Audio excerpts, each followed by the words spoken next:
আর তো তো প্রকৃত ভালোবাসা করছে, এমন ভালোবাসা করছে যে ভালোবাসা ইতি এনে লাতি মারছে আমার উত্তম মরিজার। সম্পর্ক খুব ভালো ছিল, সম্পর্ক ভালার কারণে আমার আমি ঘরে ঢুকাইছি মেয়েরে। আমার ছেলে পালিয়ে যখন বিয়ে করছে আমি আমার মেয়েটারে আমার ছেলেরে ঘরে ঢুকাইছি। ঘরে ঢুকাইবার পরে 1 মাসের সময়, 1 মাস আমার ঘরে থাকি এই মেয়ে এবারে শুরু করছে বাপের বাড়িতে যাইবো, বাপের বাড়িতে মারে দেখতে যাইবো কই কই আমি দিতাম চাইছেন না। এবারে কত চাচ্ছে আমার যদি আমার বাপের বাড়িতে যাইতো না দে। ওরে একটা মেসেজ দিছে কয় আপনাদের সমাজ আর সাইদের পরিবার সবাই এটা দায় থাকবো আমি কিছু হয়ে গেলে। এর পরে আমরা আবার আমার ছেলে যে মা দেন হে পরীক্ষা দিব 2 তারিখে, এর মারে যাই দেখি আইব বাবা চলি আইব। এ কথা কইবার পরে আমি দিছি, আমি নিজে ফালাইয়া মাদ্রাসাত নিয়ে গেছি মেয়েটারে।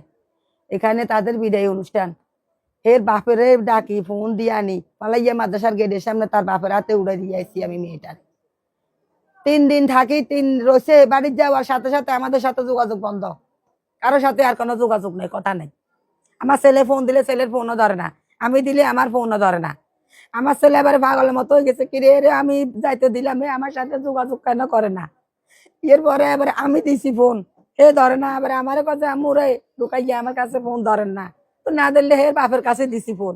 এর বাপে তোর কাছে মেয়ে অসুস্থ, ফোন ধরতে পারবে না, এটা বলি আর ফোন ধরবে লাইতে ন। এতটুকুতে আমার ছেলে ওইখানে স্টক করে ডিউটির পর ঘুরি পড়ে গেছে। এবারে বুধবারের ঘটনা, বৃহস্পতিবারের সকালে আমি আমার ছেলের কাছে যাবো ঢাকা, আমার ছেলে অসুস্থ। আমরা এখান থেকে জোগাড় করি, বৃহস্পতিবারের সকালে আমার বাড়িতে আইসি মেয়েটা। 80 মতরে আমার ঘরে শুরু করে দিছে, এখানে থাকবো না, হে বইলে যাইবো গই, হে পরীক্ষা এখানে দিব, এখানে এর কাছে ভালো লাগে না, হে যাইবো গই। তাই তুই এতদিন করলে তোমার মারে চাই আইবা, 2 দিন থাকি আইবা, আইলে তোমার পরীক্ষাটা ভালো লইব। তুই আই মত কিনলে তুই যাইবা গো, তুমি হেডে পরীক্ষা দিবা। আর আমি যাই ঢাকা, আমার হাসপাতালে ভর্তি, তুমি আমারে আই এখান থেকে আসি না, আসলে বড় দেখা যাবো যাইবো। আমি এতদিন মানতাম পারবো না, আমার কি জোর জবরদস্তি রাখবেন এখানে? এই কথার পরে দিছে আমার ছেলের কাছে ফোন, আমার ছেলের কাছে ফোন দিছে, আমার ছেলে এখানে অসুস্থ, কথা বলতে পারেন না।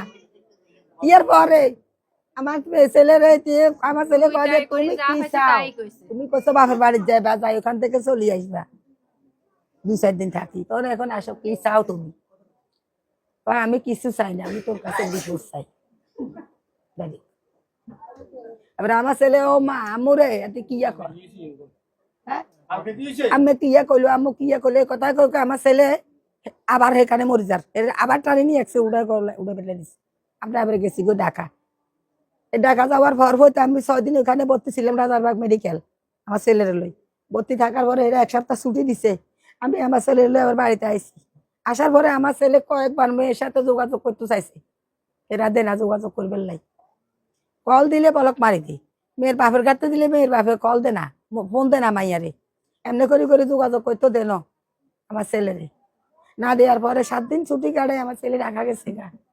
কালকে আমার ছেলের লগে মাগরিবের টাইমে আমি কথা কইলাম, মাগরিবের টাইমে আমি কথা কইলাম, মাগরিবের টাইমে কথা কইছি, আমার ছেলের লগে মন মানসিক একটু খারাপ লাগে, আমি তো আমার ছেলের নিয়ে একটু টেনশনই আছি, এটা নিয়ে আমার ছেলে ভিতরে ভিতরে মরে যেত, আমি প্রকাশ করতে পারেন না কারো কাছে। এমন ভালোবাসা করছে যে ভালোবাসা ইতি এনে লাতি মারছে আমার উত্তম মরিজার, ইতি তো লাতি মারছে, ইতি তো আড়ি আড়ি বেড়াতে হইব, আর তো প্রকৃত ভালোবাসা করছে।